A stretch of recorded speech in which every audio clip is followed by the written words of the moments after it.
Fala galera, tudo bem? Estamos começando mais um vídeo do canal 303 Fora. Hoje segunda-feira, dia 11 de novembro. Boa noite meus amigos Bruno, Luiz, tudo bem com vocês?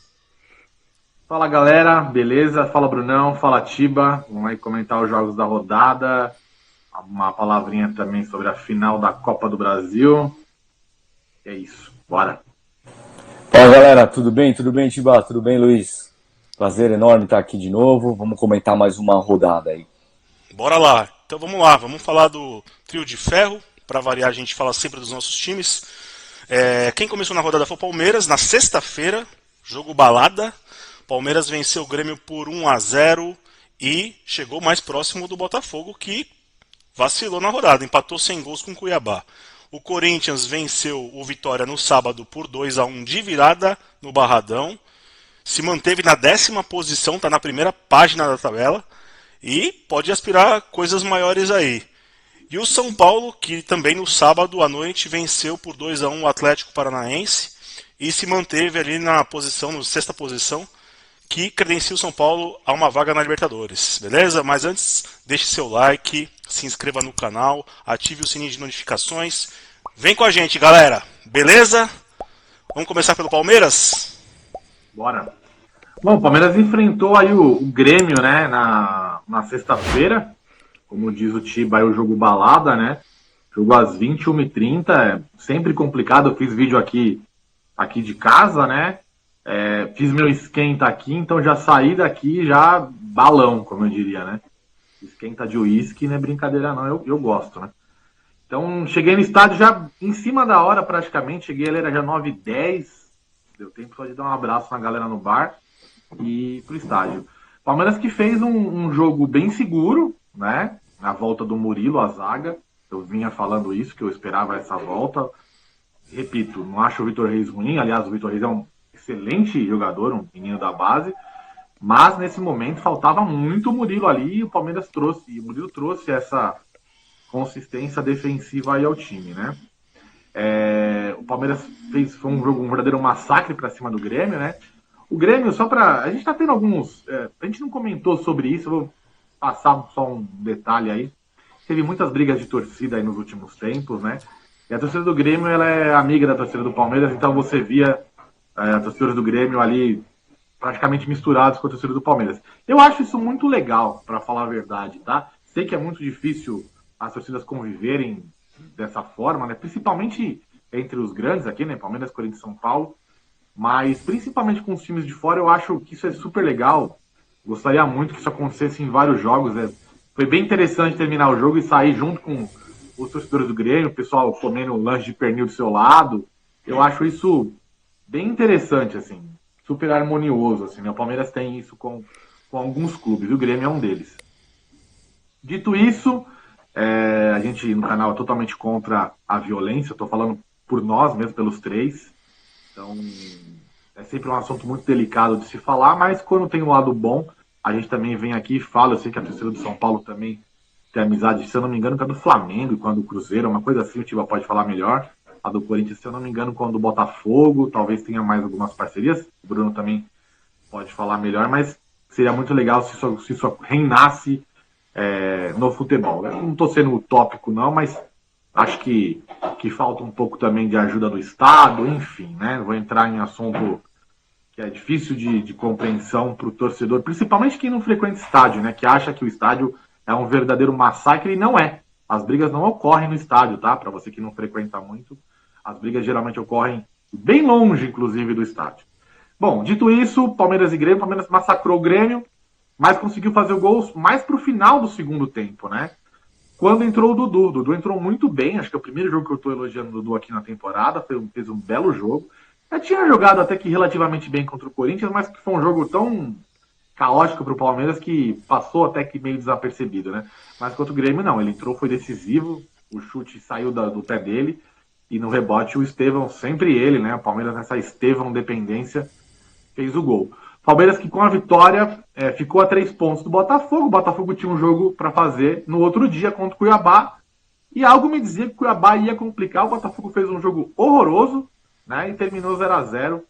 Então essa vantagem caiu para 4 pontos.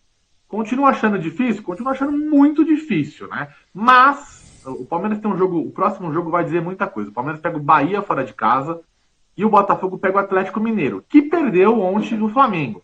E o Atlético Mineiro está na final da Libertadores justamente contra o Botafogo. Porém, se o Botafogo for campeão da Libertadores, o Atlético Mineiro, pela pontuação, pode ser que fique fora da Libertadores. Então, eu acredito que o Atlético Mineiro em casa vai buscar esses 3 pontos contra o Botafogo, que seria de suma importância para o Palmeiras.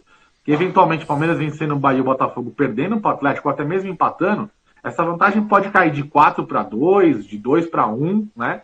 E aí o Palmeiras teria o confronto direto com o Botafogo para se manter nessa expectativa do tricampeonato. Então, esse empate do Botafogo contra o Cuiabá não estava na conta deles, tá? Vocês aí, torcedores botafoguenses, eu sei que vocês têm medo, eu sei que vocês tremem, e se vacilar, nós vamos passar. Então, assim, o torcedor do Palmeiras começou a semana muito mal e terminou a semana ali, vamos dizer, no sábado à noite, já olhando e falando, olha, tem jogo ainda, então queria deixar aí a palavra com vocês para falar sobre o jogo, sobre as torcidas que eu comentei, sobre tudo aí, sobre essa questão de Palmeiras e Botafogo, que estão ali cabeça a cabeça pelo título. Quer falar alguma coisa, Bruno? Uma pergunta pro Luiz, ele mencionou o Dudu, que fez uma boa partida, né? E aí a gente fatalmente não tem como esquecer aquilo que aconteceu alguns meses atrás, de uma possível saída dele pro Cruzeiro e tudo mais, né? Nesse momento, há um rumor muito forte de que o Cruzeiro tem acertado com o Gabigol e tudo mais, né? E aí a gente não sabe até que ponto o Dudu volta a ser um alvo do Cruzeiro, se é que ainda é.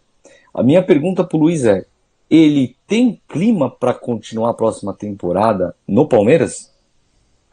Olha, excelente pergunta. Eu acho que vai depender muito desse final de campeonato, né? Acho que se o Dudu colocar a bola debaixo do braço e sair com essa arrancada do Palmeiras rumo ao título e o Palmeiras de fato conquistar, ele sendo relevante, eu acho que a coisa muda muito de figura, tá? Por quê? O Cruzeiro se fala num contrato com o Gabigol de 2,5 milhões por mês, né? 2 milhões ou 3,5 milhões, vocês podem me corrigir, acho que é 2,5 milhões. 3 milhões? Então, assim, falaram que o Palmeiras estava no páreo, mas o Cruzeiro fez de tudo, pagou o que ele quis para levar o jogador. Não é oficial ainda, mas me parece muito próximo. Então, assim, vamos lá, vamos por partes. Se o Cruzeiro fez um grande esforço para trazer o Gabigol, talvez não faça um grande esforço em relação ao Dudu, né? Eu imagino que ele tenha pego o valor daqui e colocado aqui, tá? Então, assim, de todo modo, acho que o Dudu ainda interessa ao Cruzeiro, principalmente se ele voltar a jogar o que ele começou a jogar agora nesse último jogo. Mas acho que a permanência dele no Palmeiras vai depender muito, muito desses últimos jogos, né? O Palmeiras é um time que é difícil você falar sobre reforços, tá? A Leila fala uma coisa, depois ela faz outra. Ela fala, eu não quero jogador badalado, de repente vai trazer o Felipe Anderson, que veio com salário alto e não tá resolvendo. Aí falaram do Gabriel Jesus, vai desmentir o Gabriel Jesus. Então, assim, a gente não sabe o que vai acontecer. Mas eu acho que de repente, o Dudu consegue cavar aí a permanência dele pro ano que vem, dependendo desses próximos jogos. Tiba levantou a mão, manda ver, velho. Eu ia perguntar sobre o Felipe Anderson, o que você estava achando dele, mas eu vou fazer o seguinte, vou fazer uma pergunta das contratações que vieram para o Palmeiras no meio da temporada, na última janela. Alguma delas você acha que surtiu efeito ou nenhum dos jogadores, Maurício, por exemplo, veio e tá jogando um bom futebol? Olha, o Felipe Anderson, a expectativa era muito alta, né? Ele é um jogador que jogava, assim, costumeiramente pela Lazio, né? Um jogador que fazia muitos jogos, não se machucava, esperava-se muito dele. Muitos torcedores falam, o Felipe Anderson jogava na direita na Lazio e no Palmeiras joga na esquerda. O próprio Abel falou que ele pediu para jogar na esquerda no Palmeiras, que ele prefere jogar ali. Então vamos lá, o cara jogou a vida inteira na direita, mas no Palmeiras ele quer jogar na esquerda. É uma grande decepção. Qualquer palmeirense que você encontrar vai falar isso. O Felipe Anderson é uma grande decepção. Ele perdeu a bola do jogo contra o Corinthians.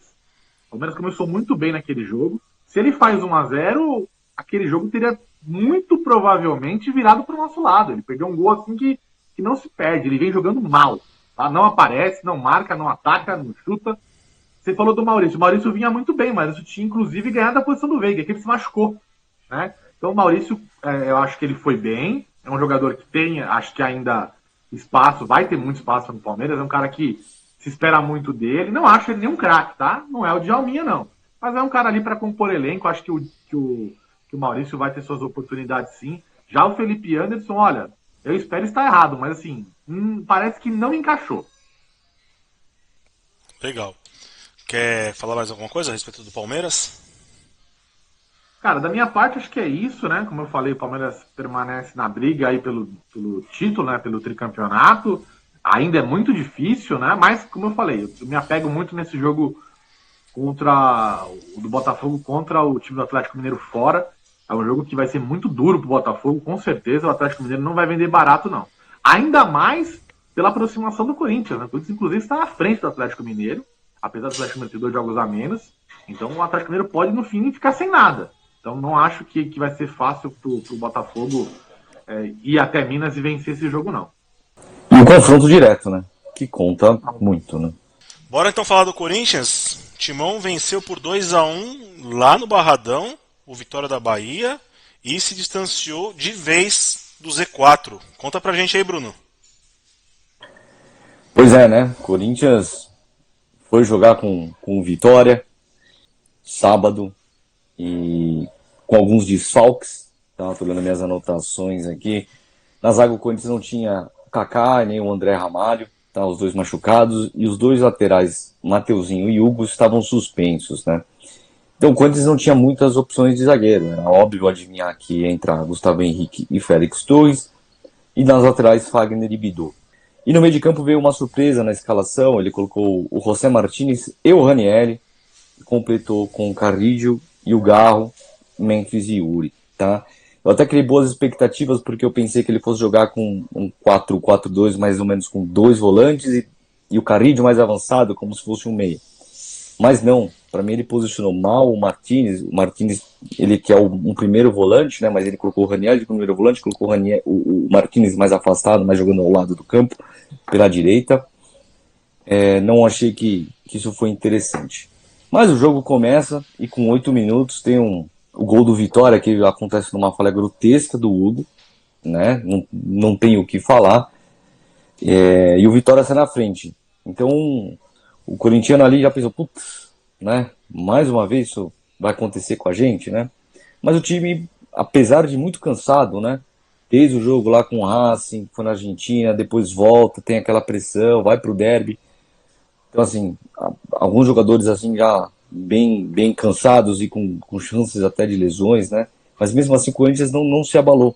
Eu vi que o Corinthians conseguiu conduzir bem ainda esse gol que tomou. Acho que muito passou pelo Carrillo também, que eu achei que mais uma vez fez uma boa partida. E aí por volta dos 23 minutos, uma bela jogada aí de Memphis, ele toca pro Garro. O Garro muito rápido, dá uma assistência pro Yuri, o Yuri finaliza de primeira com a perna esquerda, empata o jogo, e aí o Corinthians fica bem tranquilo. O Corinthians que ainda aproveitou um pouco mais do segundo tempo, conseguiu ter algumas oportunidades, mas não conseguiu concluir. No segundo tempo o Vitória veio mais à frente, com 5 minutos o Mosquito teve a chance que poderia matar o jogo, apesar de ser muito precoce, mas ele bateu na marca do pênalti com o Hugo quase caído, e o Hugo conseguiu ali, não colocar se redimir do que foi o gol, fez uma bela defesa. E aí aos 23 do segundo tempo acontece o segundo gol do Corinthians, né? O Bidon recebe a bola no meio de campo, né? Ele enxerga o Garro no meio de muitos marcadores do Vitória, e o Garro dá uma assistência para o Memphis, né? E aí, se vocês separarem um detalhe, né? O Memphis ele não pega em cheio na bola. E aí quando ela vai chegar perto da perna do goleiro, ela parece que bate em algum morrinho, alguma coisa assim, que ela encobre a perna do goleiro, e aí o Corinthians faz 2-1. Coisa que ainda teve chance com o Coronado, com o Garro também. Então, assim, o Corinthians que, para mim, essa arrancada de 4 vitórias, assim, foi algo de sonho, né, do corintiano. Para quem não sabe, aí, depois da eliminação na Copa do Brasil, a principal organizada teve uma reunião com alguns jogadores, membros da comissão e diretoria. Eles apontaram 3 metas, né? A primeira era a Sul-Americana, a segunda era o Derby e a terceira que era fugir do Z4, né? Por isso que caiu na Sul-Americana, conseguiu vencer o Derby e está cada vez mais longe do Z4, né? Então, esses aí foram os meus apontamentos do jogo. Só gostaria de aproveitar para fazer algumas anotações aqui, compartilhar umas anotações individuais, tá? Fagner, para mim, muito abaixo. Eu não sei o que o Corinthians vai fazer com mais 2 anos com esse cara desse jeito. Félix Torres. Se esse cara fosse um zagueiro da base, ele já teria sido escrachado. Um jogador muito fraco. Mas falar alguns pontos positivos. O Gustavo Henrique, para mim, fez uma partida muito segura. Acho que dentre os zagueiros que o Corinthians tem aí, ele e o André Ramalho são os melhores. E o Carrillo, como eu disse, gosto muito do futebol dele. E falar, obviamente, do trio, Garro, Memphis e Yuri, que vem jogando muito bem. Falar especialmente do Memphis, que eu acho que a entrada dele fez o Yuri Alberto crescer. Tá? O Yuri Alberto, como a gente já dizia antes, aqui não é aquele pivô, aquele centroavante de proteger e tudo mais. E com esse novo esquema aí, com 2 atacantes e o Memphis, o Yuri Alberto para mim está sendo o maior privilegiado. Abra aos comentários de vocês, meus amigos. Bom, eu não vi o jogo do Corinthians por questões óbvias. Estava me preparando para o jogo do São Paulo. Queria saber de você. Você acha que o Memphis, que inegavelmente é um grande jogador, ele potencializou o Yuri Alberto? Ou o Yuri Alberto se sentiu desconfortável com a presença do Memphis e passou a jogar mais futebol? Eu suspeitava disso, mas não, viu, Tibá? Para mim é muito claro que o Memphis, ele e o Roberto num espírito mais colaborativo do que competitivo entre si. Eu vejo que eles têm qualidades assim até meio que complementares, né? Então o Memphis, eu vejo que ele vem buscar mais a bola e tentar se aproximar mais do Yuri. Então eu não entendo que o Yuri Alberto se mexeu por estar ameaçado. Em relação ao que você falou, eu acho que é o contrário, Tiba. Acho que o Yuri se sente agora mais confortável. Now the world don't move to the beat of just one drum. What might be right for you? Eu acho que a pressão é muito mais em cima do Memphis Depay do que no Yuri.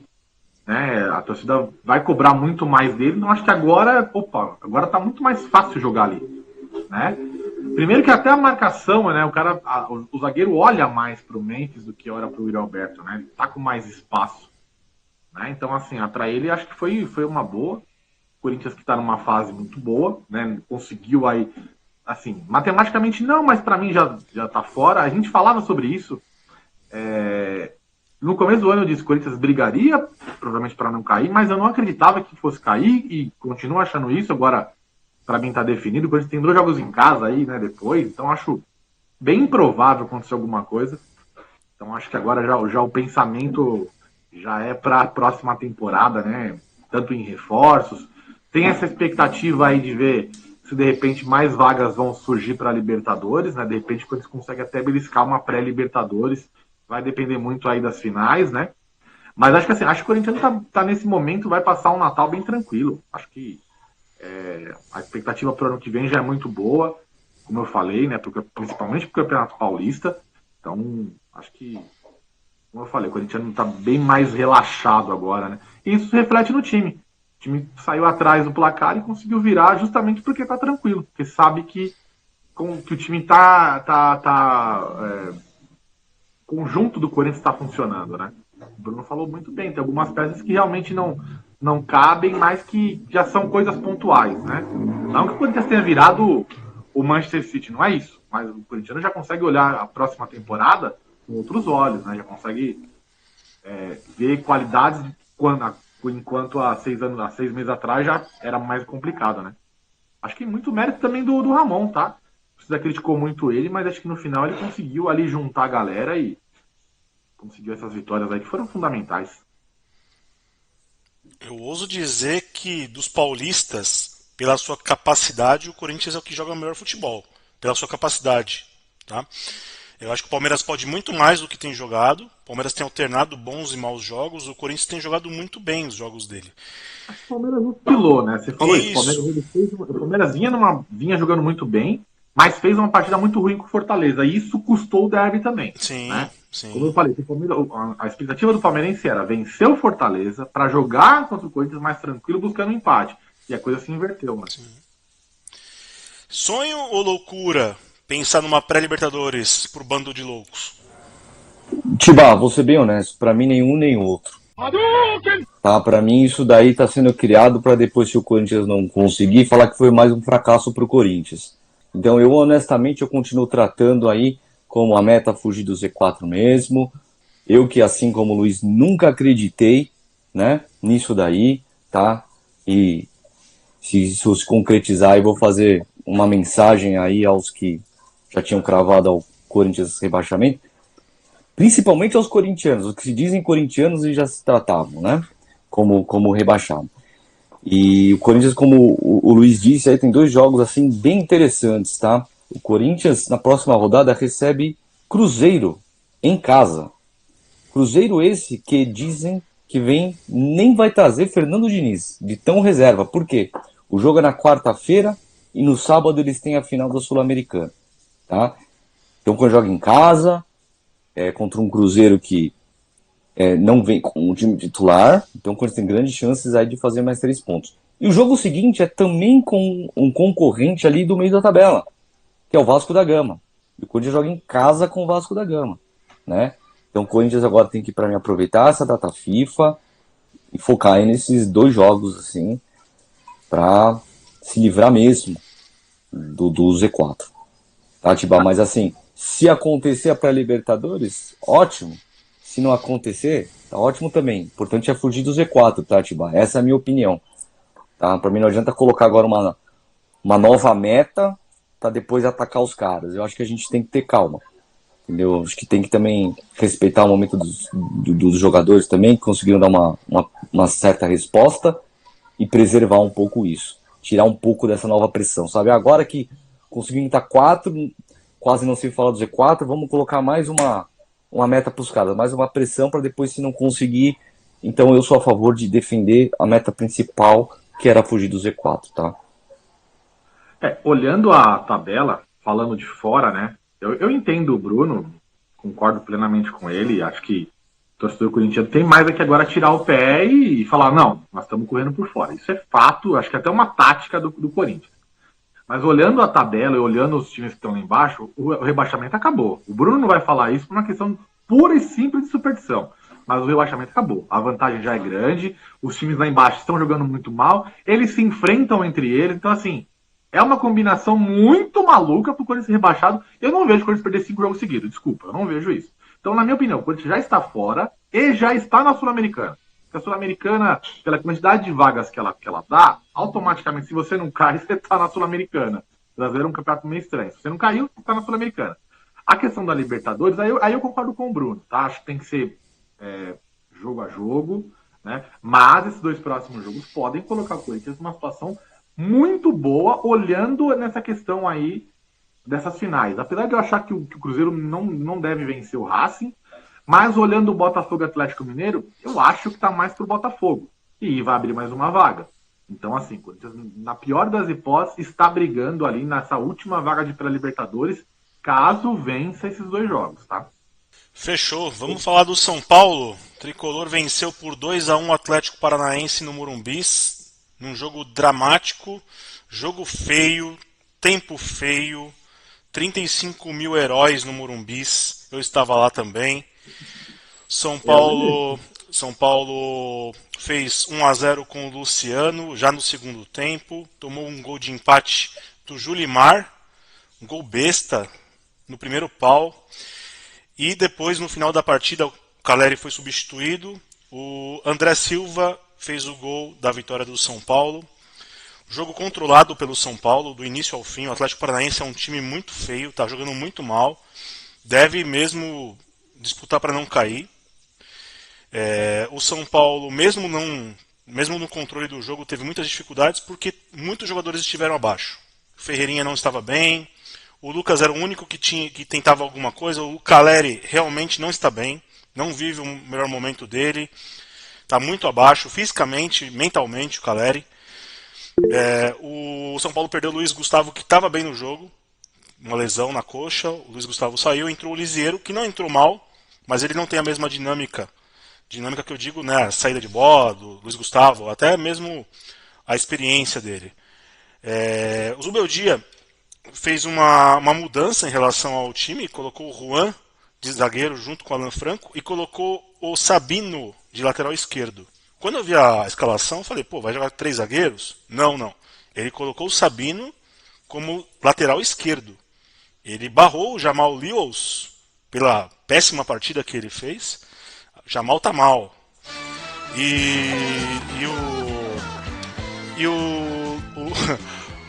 O Sabino jogou pela lateral esquerda. Isso fez com que o Ferreirinha ficasse sobrecarregado, porque ele, como o Sabino é um zagueiro de ofício, ele não vai subir muito.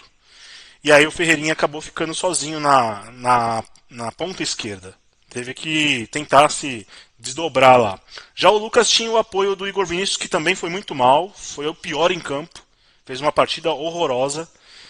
Então assim, São Paulo venceu, o mais importante foram os 3 pontos, só que o São Paulo está jogando mal. O São Paulo está jogando muito mal as partidas, não está convencendo, tirando a partida contra o Vasco, que o Vasco também veio totalmente sem interesse na partida. O São Paulo tem feito partidas muito abaixo, tecnicamente. O time está muito previsível, sem criação. Isso, obviamente, faz com que o poderio ofensivo do Caleri seja prejudicado. Então, assim, o importante foi a vitória, foram os 3 pontos. O São Paulo mantém 10 pontos de vantagem para o 7º colocado e se mantém ali consolidado por uma vaga na Libertadores da América, já que o Flamengo também foi campeão da Copa do Brasil, nós vamos falar por aqui também. E isso abriu uma 5ª vaga para a fase de grupos direto, né? Queria saber de vocês, o que vocês acharam? Querem falar alguma coisa? Bom, primeiro, passa o Caleri pro Palmeiras, tá? Vamos fazer um rolo aí. A gente tá precisando de um centroavante. Manda pra nós. E quem você vai mandar? Vou mandar o Flacão da Manta pra ele. E aí, Tibá? Assina? Manda o Estevão. Flacão e também Paulista. Manda o Estevão. O Estevão tá vendido, eu não posso negociar. 6 meses, manda ele pra nós. Cara, eu vou falar a mesma coisa que eu falei aqui. O Tiba também não vai falar isso, mas o São Paulo já conseguiu o que queria, que era uma vaga na Libertadores. Acabou, tá? Esses últimos jogos do São Paulo aí é só fim de feira, você já tá 2 horas da manhã bêbado no rolê, você quer ir embora pra casa, acabou. Não vai acontecer nada, já foi. São Paulo já classificou pra Libertadores, tá? Você, São Paulino, confia, já foi, classificou. Não vai acontecer mais nada. Agora a questão Zubeldia fica e esse elenco vai mexer, entendeu? Eu acho que o máximo que o São Paulo pode fazer é abrir as pernas pro Botafogo no último jogo para prejudicar o Palmeiras. Acho que é a última alegria do São Paulino aí. Mas brincadeiras à parte, acho que o São Paulo já está classificado para a Libertadores. Acho que agora também já pensar no ano que vem. E aí essa questão do Zubeldia que o Tiba pode falar melhor. Só pegando um gancho que o Luiz falou, que eu concordo bastante, eu vejo o São Paulo, para mim, ainda está remoendo ainda a eliminação da Libertadores. Parece que, como perdeu o foco e já estava meio que engatilhado, uma vaga na Libertadores, parece que o São Paulo já não tem mais uma gana para disputar esses jogos que faltam, né? E aí eu queria perguntar para o Tiba exatamente isso. A que ponto isso pode prejudicar o planejamento para o ano que vem? Porque para mim é claro que o São Paulo vai ter que se desfazer de algumas peças, né? Mas até que ponto esses jogos que faltam vai dar uma ideia clara para a diretoria e até mesmo do próprio Zubeldia? Pô, mas essa ressaca não passa.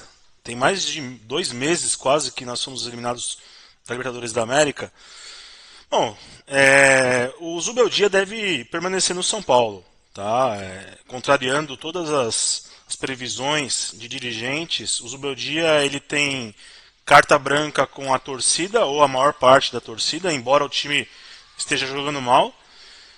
Tenho, como eu falei para vocês, algumas ressalvas, algumas restrições com relação ao trabalho dele. O torcedor também tem, mas a gente não pode também dizer que o trabalho dele não é um trabalho com resultados. O São Paulo hoje é o sexto colocado do campeonato. O São Paulo que não disputava uma vaga na Libertadores pelo Campeonato Brasileiro há 4 anos, quando ganhou uma vaga na última rodada depois que o Diniz foi demitido. Com relação aos jogadores, eu não vejo uma movimentação muito grande do São Paulo com relação a dispensas ou negociações. Fala-se também na renovação do Rafinha. Eu não acredito nisso, mas fala-se nas alamedas do Morumbi, como diz o Luiz, que o Rafinha vai fazer mais um ano de contrato com o São Paulo. Acreditem se quiserem e se puderem. Luiz Gustavo, não se sabe também se ele vai definir a aposentadoria dele ou se ele vai permanecer por mais uma temporada. Então, assim, são jogadores que para mim já deu o que tinha que dar, jogadores que são caros, tem um salário alto. O São Paulo, o ano que vem, vai ter que reduzir os custos por conta do fundo de investimento que foi aplicado. O Zubeldia, numa possível troca, o São Paulo vai trazer quem para o lugar dele? O São Paulo vai precisar de um treinador cascudo para jogar novamente a Libertadores da América, porque tentou Carpini e não deu certo. Tentou um novato e não deu certo. Quem que vai vir para o lugar do Zubeldia? Vai ser algum treinador que vai receber menos que o Zubeldia? Então tudo isso a gente coloca na ponta do lápis. Eu ouvi torcedor do São Paulo dizendo que parece que a movimentação da dispensa, da demissão do Zubeldia seria uma forma do São Paulo se livrar do contrato dele ainda este ano. Exatamente para poder ter os valores de um novo treinador já no fundo de investimento. A grande questão é essa: o São Paulo não tem ainda nada certo. A programação já foi feita, mas o São Paulo não tem nada certo, nada definido. Para mim, alguns jogadores tinham que sair mesmo, já deu. O São Paulo vai ter que optar pela molecada. Eu acredito que o São Paulo vai rejuvenescer bastante o seu elenco no ano que vem, vai dar oportunidades para outros garotos que tiveram poucas oportunidades, como o Rian Francisco, o próprio William Gomes, que chegou a fazer boas partidas, depois sentiu o jogo contra o Botafogo, normal, 18 anos. Mas eu acho que o São Paulo não vai fazer grandes mudanças em relação ao seu elenco. E o Zubeldia só sai numa situação de ele pedir as contas ou ele receber uma proposta irrecusável do futebol argentino, futebol sul-americano, né, ou até de uma seleção. Mas eu não vejo uma movimentação para a saída dele nesse momento. Eu acho que o Zubeldia sair seria pior ainda, viu, Tibá? Sendo bem honesto. Sem dúvidas. O Zubeldia chegou onde dava para chegar, gente.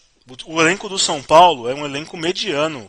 Não é um elenco ótimo, é um elenco mediano. O São Paulo tem jogadores de nota 6, nota 7 para baixo. O São Paulo não tem um craque, o Lucas não é um craque. O Lucas é um jogador que, para nível Brasil, ele é ótimo. O São Paulo tem o Luciano, que é um bom jogador, o Caleri, que é um bom jogador que está em um momento ruim, o Ferreirinha, que é um jogador que oscila muito, tem momentos que ele vai bem, tem momentos que ele não vai. O Arboleda é um zagueiro ok, bom, mediano para bom. O Alan Franco, sim, um bom zagueiro. O Alisson está voltando agora. Então o São Paulo tem um time arrumado, mas não é um time para poder disputar títulos grandes. Não adianta, não tem. O São Paulino tem que pensar nisso. O Zubeldia chegou onde tinha que chegar, quartas de final da Libertadores, pegou o favorito, perdeu, pegou o Atlético Mineiro numa quartas de final, um jogo equilibrado. Acho que o Galo tinha até um time melhor, assim, tecnicamente falando, mas um jogo equilibrado que foi decidido nos detalhes. O resto, o Campeonato Brasileiro, sexto lugar, tá ótimo. Perto do que a gente estava nos últimos anos aí, 13º, 14º lugar, tá ótimo. Não tem muito o que fazer. O ano que vem vamos ver o que vai ser. Se vai ter que buscar mais alternativas para esse time, para esse elenco. Vamos falar da Copa do Brasil? O Flamengo venceu a Copa do Brasil 1-0 contra o Galo, no agregado 4-1. Resultado expressivo do Flamengo frente ao Atlético Mineiro. Digo até que foi muito fácil essa final, né? E quero saber de vocês, o que vocês pensam desse jogo? Realmente, como o Tibau falou, placar bem elástico, né? Mas a gente tem que lembrar aí e dar os parabéns aí à CBF, né? Que conseguiu o que ela queria, tanto queria, uma final Flamengo e Atlético Mineiro, conseguiu mais ainda com o título do Flamengo, né? Então, depois de tudo aquilo que aconteceu, até presentes ao Daronco, né? Muito, muito interessante tudo isso que aconteceu, né? Que coincidência, né, CBF? Olha aí, tudo fluindo como você desenhou, né?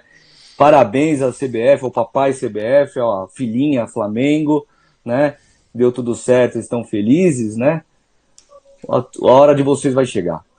Peraí. Você está querendo dizer que a CBF é pai do Flamengo ou é mãe do Flamengo? Mamãe, Porque ele tem um a pai. mamãe.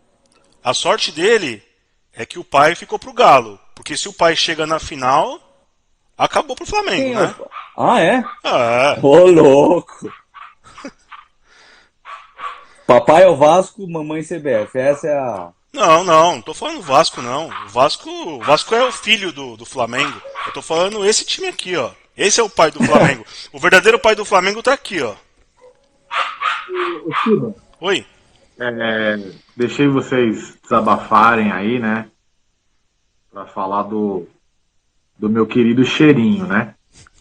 Na verdade, se o Flamengo tem um pai, esse pai é um pai alviverde, né? Porque eu entendo o Tiba falar, o Flamengo se complica com o São Paulo, mas o Palmeiras ganhou uma Libertadores e uma Supercopa em cima do Flamengo, né? E fora os vices brasileiros que eles pegaram o nosso aí.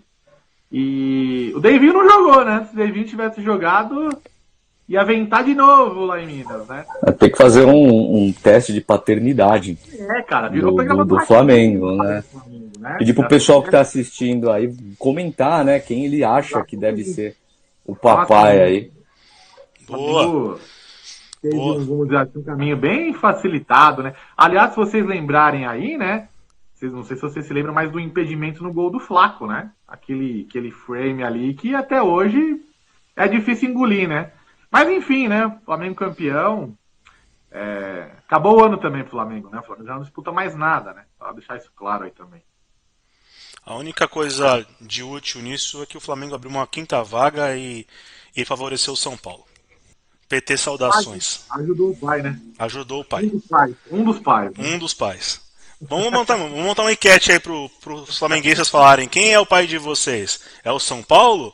É o Palmeiras e o Daverson? Ou a CBF? Quem A que gente é? vai ter que ser bem específico, né, Tiba? A gente pode falar assim, o pai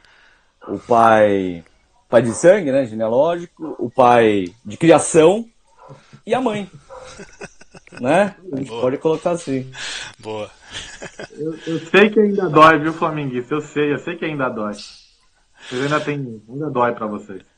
São Paulo também, né? Ainda dói o gol do Caleri no Maracanã. Bastante. Brincadeiras à parte, vamos falar da seleção brasileira? Eliminatórias da Copa na data FIFA. O Brasil joga na quinta-feira contra a Venezuela, lá em Maturim. Querem dar o palpite do jogo? 1x0 pro Brasil, vai. 1-3. Acho que vai ser 2-0 pro Brasil esse jogo. Um jogo tranquilo para a seleção brasileira. Não deve ter dificuldades, não. E para finalizar, vamos falar os outros palpites, vai? Já que nós estamos falando com os palpites aqui da seleção, vamos falar também dos outros jogos das eliminatórias da Copa. Deixa eu só pegar aqui a tabela. Vamos lá. Paraguai e Argentina. Belo jogo, hein? Defensores del Chaco. Na quinta-feira também. 2x0 pra Argentina. 0-4. Caraca! 0-4. Isso aí vai virar shorts. Eu acho que vai ser 1-2. 2-1 para a Argentina. Jogo difícil. O Paraguai tá melhorando na tabela. Equador e Bolívia. Meu Deus. 2x0 pro Equador. É duro de ver esse jogo. 1-0 Equador. Eu vou apostar no empate esse jogo, tá? 1-1 esse jogo. Uruguai e Colômbia, jogo no Centenário. Esse é legal, hein? 2x2. 0-1. Eu acho que o Uruguai vai perder esse jogo. E o nosso querido Louco Bielsa tende a dar tchau. 2-1 para a Colômbia esse jogo aí. E para fechar, Peru e Chile. Jogo em Monumental de Lima. Só pra pra avisar e quem não sabe, né? Peru e Chile é um clássico, tá? Eu estive no Peru, os peruanos odeiam os chilenos por questões de guerras aí antigas e etc. Então é um clássico Peru 2, Chile 0. 0-0. Acho que o Peru vence o jogo por 1-0. O Chile tá muito mal. Tá muito mal. Beleza? Querem falar mais alguma coisa, meus amigos? Acho que era isso. Um abraço pro meu filho Flamengo. Beijo. Galera, muito obrigado pela atenção de vocês aí mais uma vez. Estejam com a gente aí, curtam, comentem, compartilhem, xinguem a gente se vocês são haters, podem vir aqui, podem vir haters, a gente responde pra vocês, tá bom? Grande abraço, meus amigos, ótima semana pra vocês e tamo junto. Abraço, avante palestra, chama. Valeu, galera. Vai, Corinthians. Tchau, tchau. Abraço, tchau.